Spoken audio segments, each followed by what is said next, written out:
SOKCHO, South Korea. Kim Kwang-ho was just 14 years old when his family was ripped in two during the Korean War. It was December 1950, and Chinese troops were advancing on his small hometown.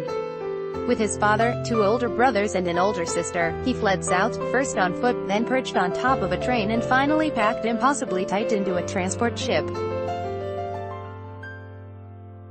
His mother stayed behind with his 10-year-old brother and several cousins, expecting to join them later when the fighting was over, the journey safer.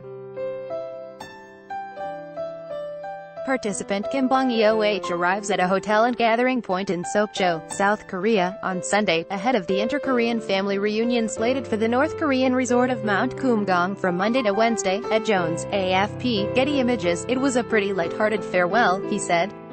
"We thought we were only going to be apart for 3 days or a week." It was to be the last time he ever saw or even heard from his mother, who, he has just found out, died in communist North Korea in 1967. On Monday, more than 67 years after they parted, he finally gets to see his younger brother again.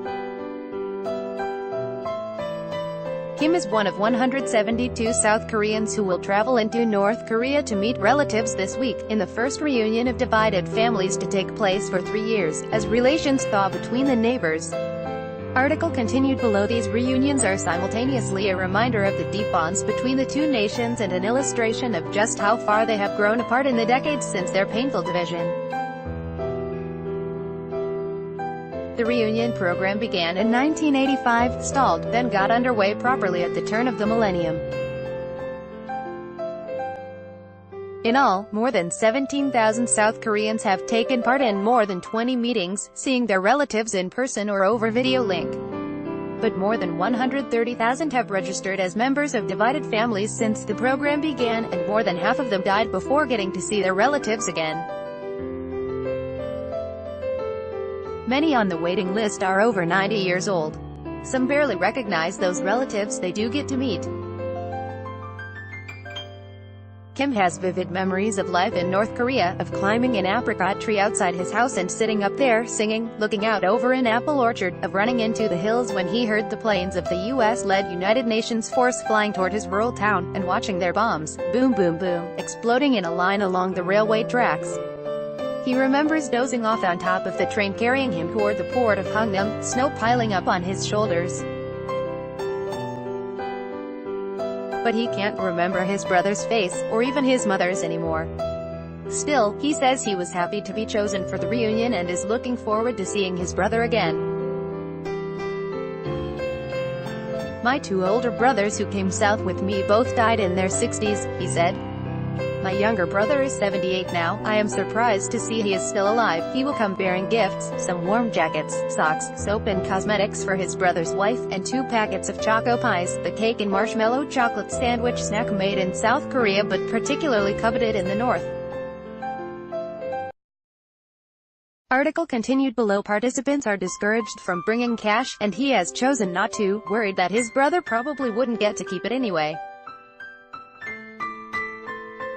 Luxury goods, including expensive bottles of spirits or watches, are also banned under United Nations sanctions. On Sunday, the South Koreans gathered in the city of Sokcho for a briefing on how to behave and what they can and cannot say, before traveling by bus across the border to the North Korean resort of Mount Kumgang on Monday. Kim will have to stay in a different hotel than his brother in Mount Kumgang, but they will be brought together for group reunions, dinner banquets and lunches between Monday and Wednesday, including a 3-hour individual meeting on Tuesday when they will exchange gifts.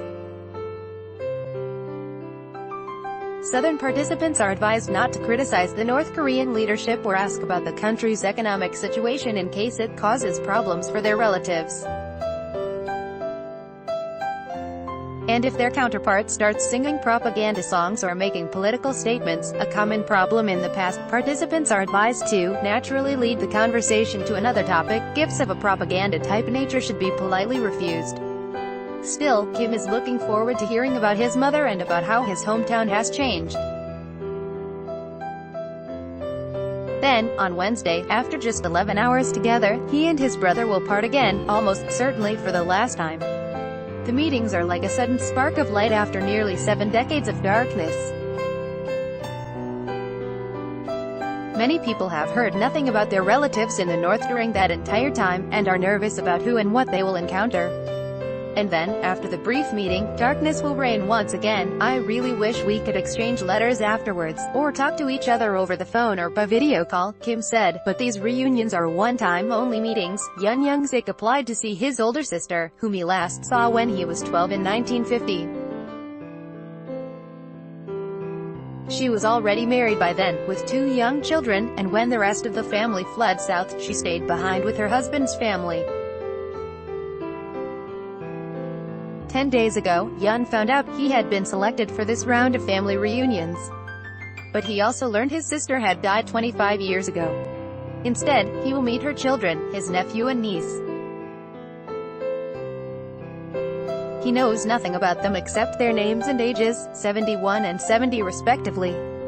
I feel pretty neutral about it, I'm not that excited, he said. Maybe if we'd exchanged pictures over the past 70 years, I might have felt differently. He and his wife will each bring $260 in cash, as well as clothes, 8 pieces for women, in different sizes, and 5 for men, some vitamin pills, and, of course, some choco pies. I hope the family we are meeting have not become communists all the way, he said.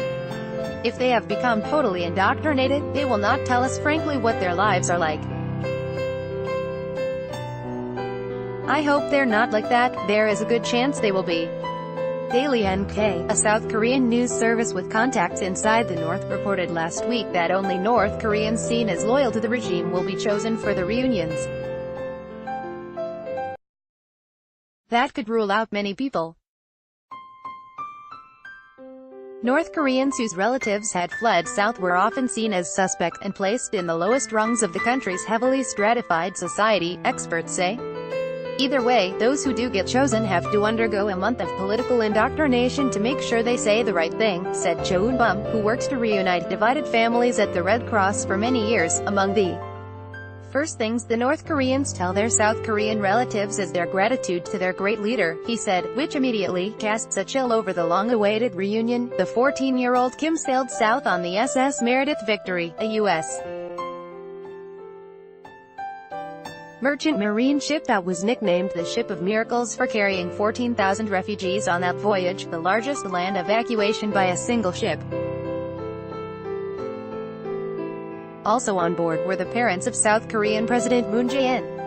Indeed, Moon accompanied his mother to meet her younger sister during one of the reunions in 2004, and says his personal history shapes his own desire for peace.